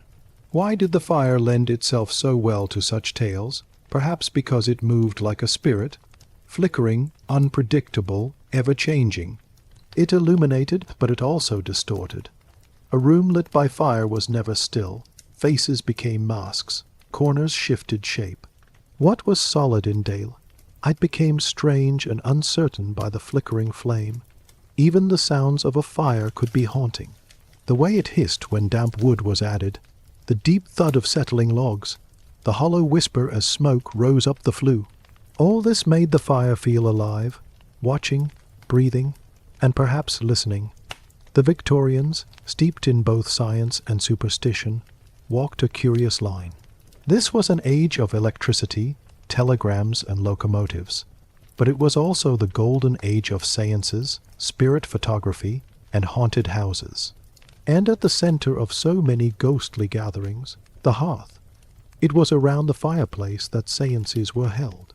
Mediums often requested the gaslights be turned off and the fire left burning low, but alive. It was believed spirits were more likely to appear in a room where natural flame flickered. The logic fire, like spirit, could not be controlled. It was wild, liminal, mysterious. In some households, a family might even leave a hearth burning through the night after a loved one's death.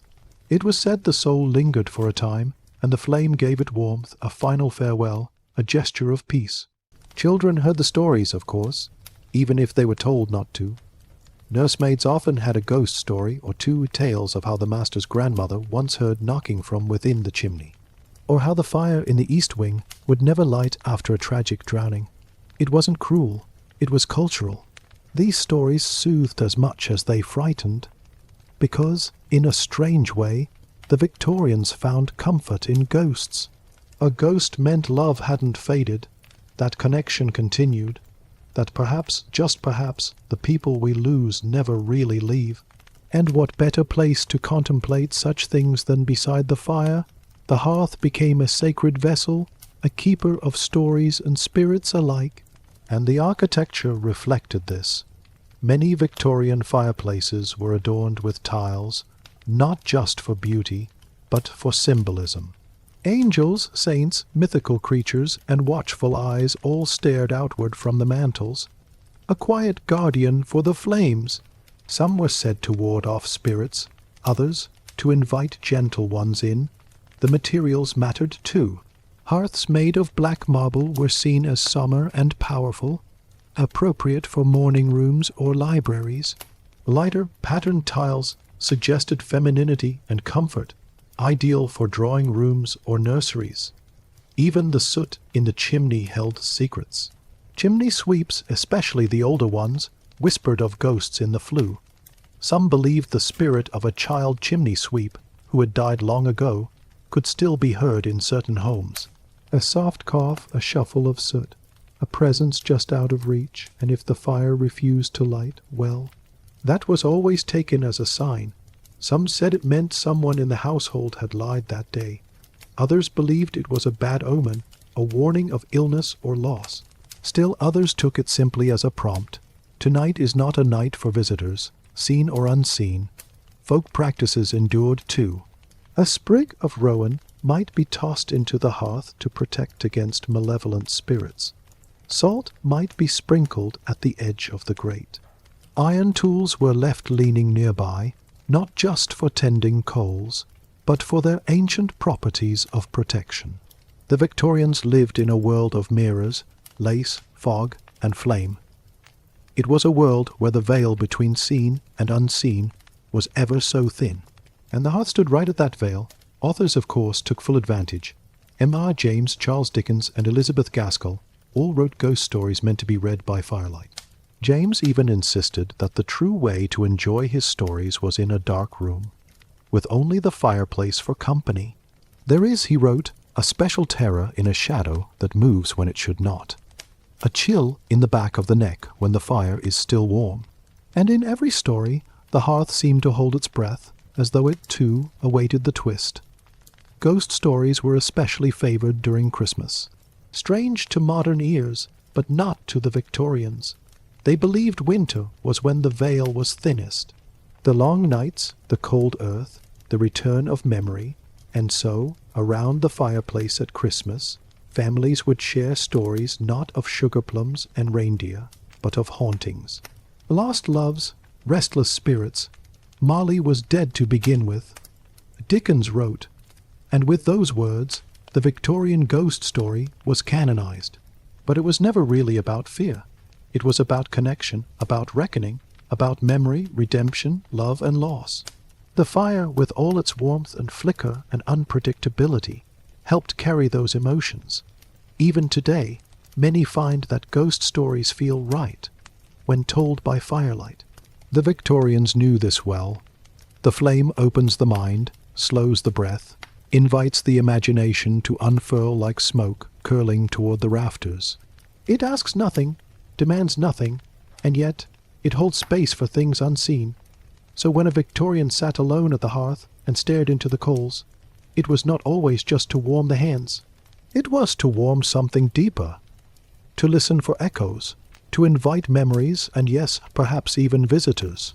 Visitors no longer living, but never truly gone. And if, by chance, the flame dipped low, just as your thoughts wandered to someone long past, well, that, they'd say, was no coincidence. Perhaps tonight you'll hear the soft shifting of coals as you drift to sleep. Perhaps the shadows will move just so, and your breath will catch. And perhaps, like the Victorians before you, you'll smile faintly and whisper, "Ah, I'm not alone after all, and not frightened," just reminded that by the fire stories live forever, and so sometimes do we. Fireplace etiquette and the unspoken rules of Victorian parlors. Let us drift now, slowly and quietly, into a room not lit by electricity or touched by modern noise, but by the low amber glow of a coal fire. The air smells faintly of polish, tea leaves, and something sweet. Perhaps cinnamon and dried oranges tucked discreetly on a sideboard. There are chairs arranged just so around the hearth, each angled toward the flames but slightly away from one another, in that subtle geometry that says everything without words. A clock ticks, the embers shift with a delicate sigh. This is a Victorian parlor. And though it seems to our modern eyes like just another sitting room, it was once the beating heart of middle-class life.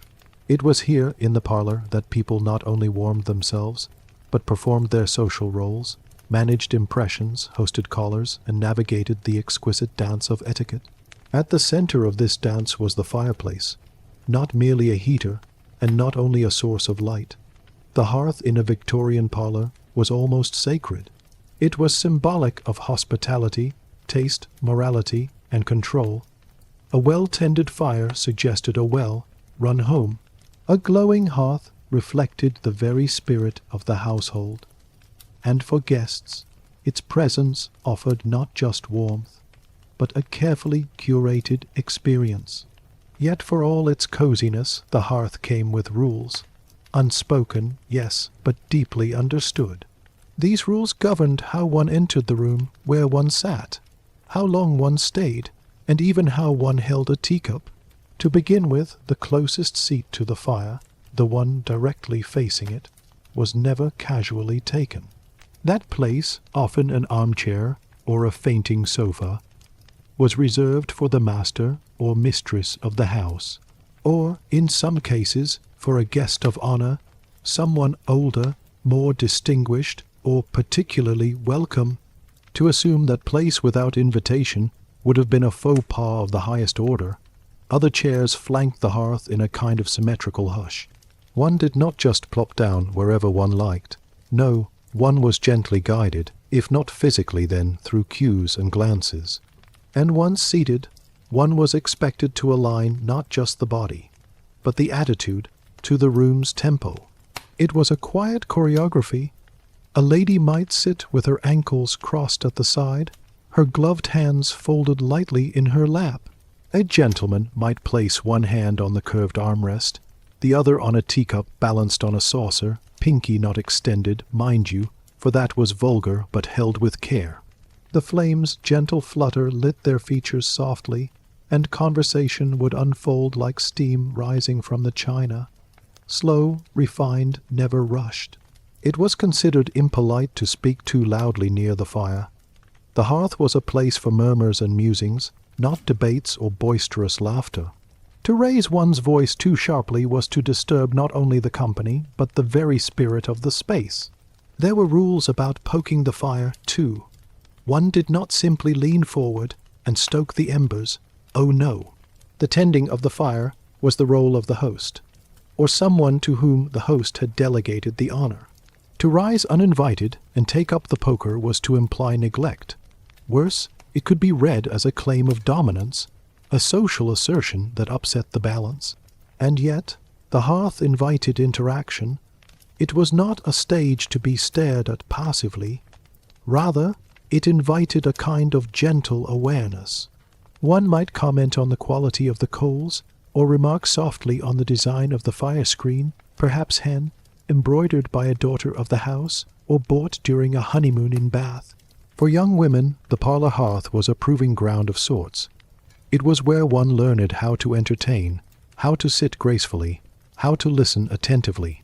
It was not uncommon for a young lady to be subtly judged on how she managed conversation near the fire. Did she laugh too eagerly? Speak too much, fidget, conversely? A young man might be watched for his posture, his attentiveness to others' comfort, and his ability to warm his hands without appearing too forward. The way he asked to replenish someone's tea, or refrained from monopolizing the conversation, could make or break impressions. Even the positioning of the chairs was symbolic.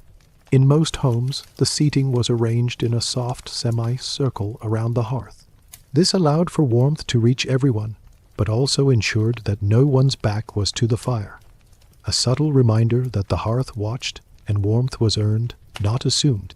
Fireplace etiquette extended into matters of time as well. Guests were not to overstay their welcome. The fire, as it dimmed, often served as a cue. As the flames softened and collapsed into embers, it was a signal, gently, politely, that the evening had come to its natural close. A guest might then rise, offer a few final pleasantries, and make their way to the hallway, gloves in hand, shawl over shoulder. But before they did, there might be a parting glance at the hearth, a silent thank you to the fire for its company, for the warmth, for its patient listening. In wealthier homes, fireplaces were not merely functional, but works of art. Carved mantels inlaid with fine woods or marble framed the flames like portraiture. Above them, mirrors were hung not for vanity, but for light. They reflected the fire, spreading its glow and adding depth to the room. In these settings, etiquette was even more exacting. A woman might be expected to comment on the carving. What a charming depiction of St. George! Or perhaps inquire softly whether the Delft tiles were original.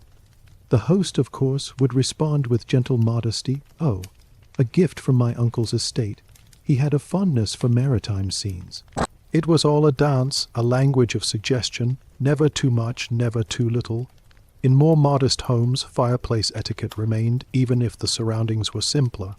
A small coal stove, well kept and surrounded by a neatly swept hearth, conveyed the same sense of pride and order. Even without expensive tile or carved mantels, the rules still held. Seats were offered with care, guests were watched for comfort, and the fire was a shared center, a democratic warmth. There were even etiquette guides, yes, printed manuals, that offered instruction on how to behave in the parlor. They advised young ladies not to toast their feet too boldly, to never rest one's elbow on the arm of the chair nearest the fire, and most crucially, to never interrupt another's story, especially if told in that delicious low tone reserved for parlor storytelling. And speaking of storytelling, that too came with its own rhythm. One did not launch into a ghost tale or family memory without invitation. Instead, stories emerged like the fire itself slowly, sparked by a shared glance, a memory, a gentle lead-in. Did I ever tell you about the Christmas we lost the goose in the chimney? Someone might begin, and just like that, the room would lean in. Laughter would come softly. Sometimes tears, too, and the fire, flickering between shadows, bore silent witness to it all. Some believed the fire could absorb emotion, that a hearth remembered, that it held stories in its coals, like a book holds ink. A house with a warm fire, they said, was a house that had lived, and so to sit near the fire was to share in that life.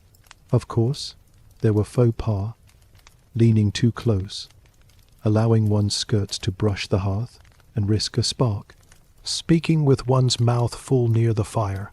These things were frowned upon, but more than that, they were seen as breaks in the ritual. And rituals mattered, especially in a world as precise as the Victorian parlour. Even children were expected to learn. They were taught to speak only when spoken to warm their hands modestly, and to never, ever fidget with the fire tools. But children also knew intuitively that the hearth was magical. They would sit wide-eyed during stories, their small hands clasped, their faces glowing like tiny lanterns. They knew what many adults had forgotten. That fire, like kindness, must be tended gently and never taken for granted. As evening deepened and guests departed, the fire would be banked. A metal screen might be drawn, coals carefully stirred. The room would fall into silence, but it was never truly empty. The echoes of conversation, the shimmer of laughter, the ghost of a compliment, all of it lingered like heat in the stones. In the end, the etiquette of the fireplace was not about restriction. It was about care for others, care for tradition, care for the subtle art of making people feel seen and safe and quietly cherished. So if tonight, as you sit by your own quiet flame, be it fire, candle, or even a gentle glow on a screen, if you feel something soft and old stir in you, perhaps it's that same Victorian spirit, the one that knew a well-tended fire is not just warm, it's welcoming, it's remembering, it's home. Romantic associations. The fireplace as a backdrop for courtship and intimacy in Victorian culture. Somewhere in a dimly lit parlor, just as twilight turns to evening and the curtains are drawn against the cold outside, 2 cups of tea sit untouched on a tray. The clock on the mantel ticks faintly in rhythm with the heartbeats of the 2 figures seated beside the fire. They do not touch, they barely speak, yet something warm hums between them, drawn not only from the crackling coal fire, but from something older, quieter, and more mysterious. This was the spell the Victorian fireplace could cast. In an age of chaperoned courtships and tightly drawn social codes, intimacy had to find clever ways to emerge. The parlor, lit by firelight, was one of its rare opportunities, and the hearth, glowing, alive, suggestive, became the unspoken witness to countless quiet romances. In respectable homes, courting was never an affair of hand, holding, and whispered declarations. It was a restrained, structured experience, wrapped in politeness, managed through glances and measured in the quietest of moments. But even the strictest etiquette could not suppress the human desire to connect, and so young lovers found themselves seated just near enough to the fireplace, angled delicately toward each other, yet separated by that final, fateful few inches of propriety. It was there, in that slender space of distance, that desire lived. The flicker of flames played upon flushed cheeks. Shadows danced across hems and cuffs. A gentleman, stealing a glance at the lady beside him, might catch the faintest smile as she lowered her gaze. Not too low, of course, just enough to let the moment hang in the air like wood smoke. Nothing was declared, but everything was said. One could argue that the Victorians were obsessed with control, and yet the fire, with its unruly flicker and unpredictable glow, gave them a space to let go, just a little. The hearth became a loophole in the rules. In stories and serialized novels, lovers met by firelight again and again. Writers understood the poetic power of the flame, its warmth, its symbolism, its sensuality. A flickering hearth could hide 100 secrets, or cradle a single, tender touch. The fire softened sharp corners. It made the world smaller, closer. In a room full of stiff chairs and upright posture, the fire allowed slouching. It allowed softness. It allowed proximity. And what was proximity in the Victorian world, if not a kind of rebellion? In countless homes, a young couple courting under supervision would be offered the best seats, often near the fire. A chaperone might knit in a corner, or pretend to read the newspaper, all the while listening keenly. But the lovers knew how to navigate the silence. They spoke of safe things, the weather, the dog, the events of the week, but they let the pauses say what their words could not. Every pause was a thread, every glance a knot, and the fire stitched them closer, moment by glowing moment.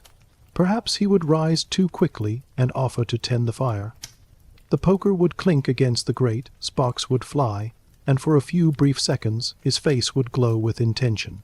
Was he warming the room, or offering something more? The fireplace allowed these coded exchanges. It let people speak in gestures. To bring another, a warmed teacup. To move a screen slightly, allowing the firelight to bathe someone's face more fully. To mention casually how the fire reminded one of a walk taken months ago, together in some fading golden light. And sometimes the fire told its own stories, for it was not only a background, it was a participant. The way it crackled during laughter, or hissed softly during silences, or flared up when someone stood. It almost seemed to react. It made courtship feel alive, even when everyone behaved impeccably. In upper-class drawing rooms, where the expectations were even more finely wrought, the fireplace was often paired with music. A young lady might be invited to play the pianoforte. A gentleman might be asked to sing. The fire, then, would frame them, casting long shadows on the polished floor, gleaming off the brass fittings of the instruments. The scene became theatrical, nearly dreamlike. She played, he listened. He bowed slightly in thanks, and her eyes met his for the first real moment of the evening. The music faded, but the fire glowed on as if clapping in silence. Even older couples, married for decades, found in the fire a shared memory of their early days. Sitting side by side, knitting and reading, they needed no words. The fireplace became the backdrop to years of togetherness, as gentle as the slow ticking of the mantel clock. Each ember a recollection, each sigh of the coals a remembered touch. The Victorians knew how to savor. They had to. So little was allowed in the open that everything had to be folded inward, concentrated. A half second of eye contact near the hearth could mean more than an hour's conversation on the street. Some wrote letters after evenings by the fire, detailing what was left unsaid. A woman might pen a note by candlelight in her room. You looked well in the firelight. I dare not say more. A man might write, the flames were pale beside your glow tonight. These fragments, romantic and breathless, hinted at a depth never voiced aloud. Even gifts exchanged during courtship were sometimes tied to the hearth. A fire screen embroidered with initials, a lace-trimmed hearth rug sewn by hand, a pair of slippers stitched as a Christmas gift meant to warm someone's feet near the coals. These tokens were intimate without being improper, fire adjacent but filled with longing. In paintings of the period, too, the fireplace often served as the silent third party in scenes of intimacy. A woman reclining on a settee, her gaze caught mid-thought. A man leaning on the mantel, unsure whether to speak. The glow of the fire bathing them both in honeyed light. Artists knew what the Victorians understood intuitively. That fire, more than candle or lamp, made people visible to each other in a different way. It burned away pretense, and yet there was also mystery in the fire. Its shadows obscured things, its constant motion distracted. It offered protection, a kind of curtain drawn between one's true feelings and the expectations of the room. You could look into the fire instead of someone's eyes. You could pretend to warm your hands while your heart was in chaos. Many a Victorian diary bears testimony to this. A girl might write, "He sat so near, and I could not breathe. The fire hid my trembling." Or a man might confess, "I feared to speak, so I stirred the coals and let her voice fill the silence." Even proposals, those rare and critical moments, sometimes happened near the hearth. It made sense. Where else could one risk such vulnerability? Where else could one hope to mask a blush or hide trembling fingers? He might take her hand for the first and only time and ask, or she might turn to him as the firelight flickered and simply nod. No grand speeches, no declarations, just warmth, and the fire, bearing witness, would flicker on. Even after marriage, the hearth remained a place of closeness. Long before bedrooms were places of shared intimacy, the fireplace was where love lived. A wife might lay out her husband's slippers. A husband might draw the curtain to keep the draught off her back. They sat, they read, they existed, together and quietly. And the fire saw it all. It saw the beginnings and the endings, too.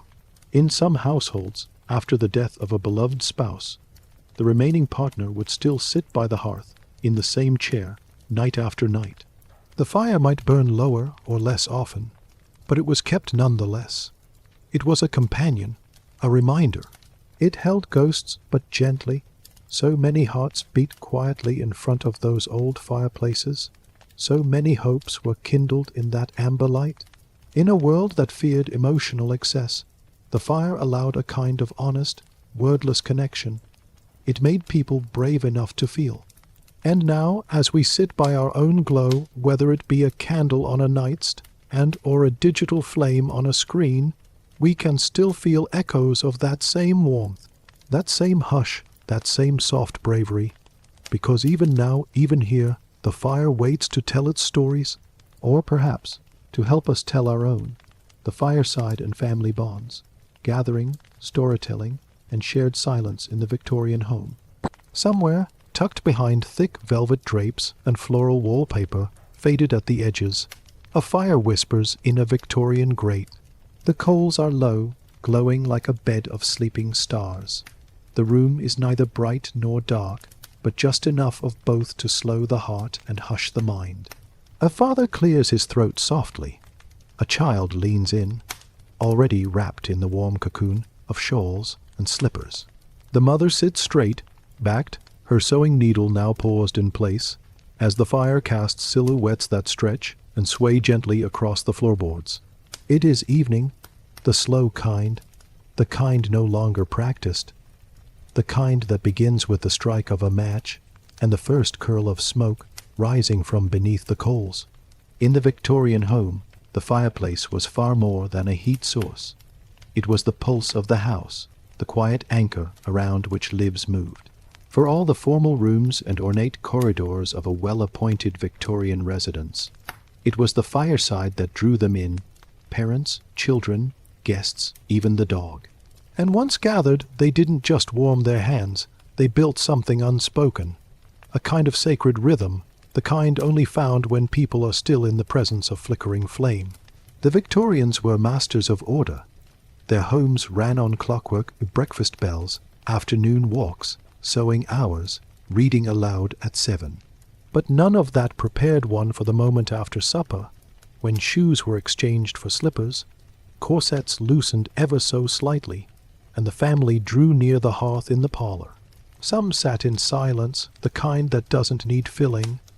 Others brought stories not always exciting, not always long, but offered like warm bread, simple, sustaining, and best shared.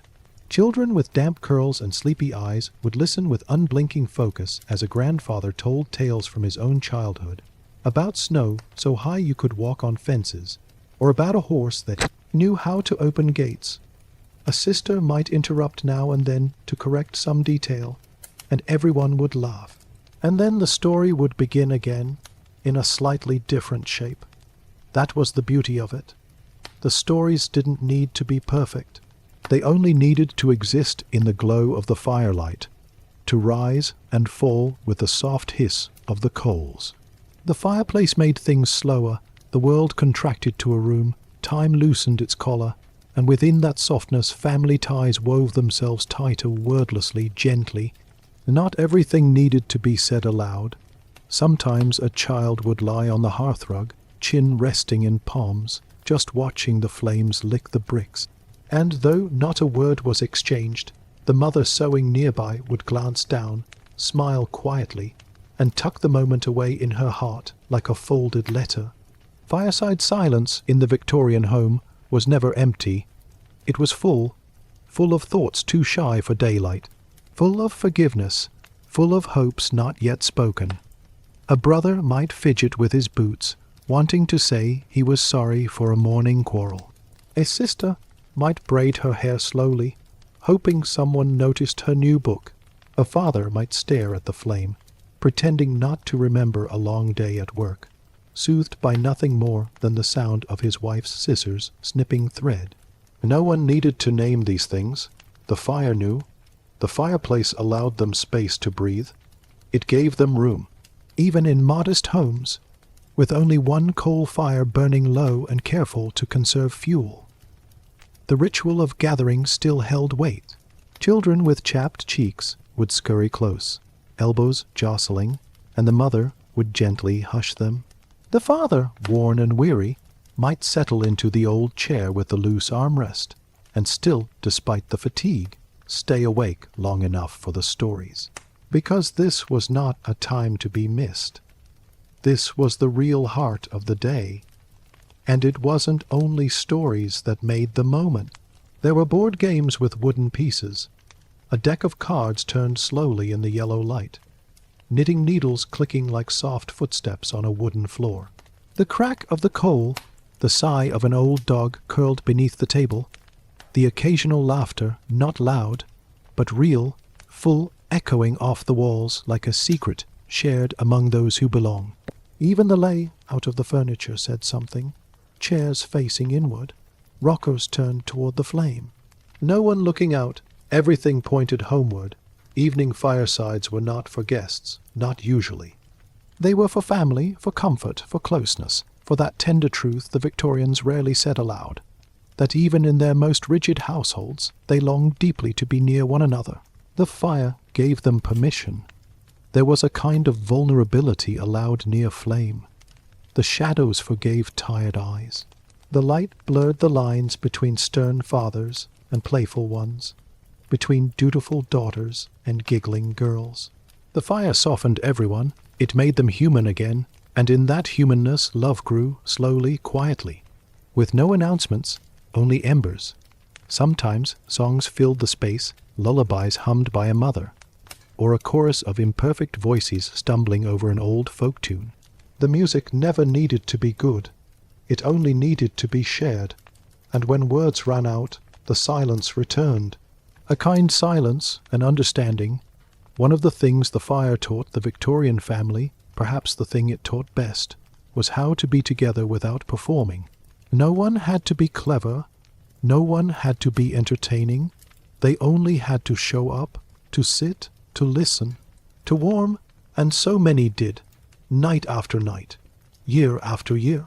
Children grew and left and visited again, always returning to the same spot near the grate, brushing their fingers along the same mantel where once they lined up toys, or set a letter to dry in.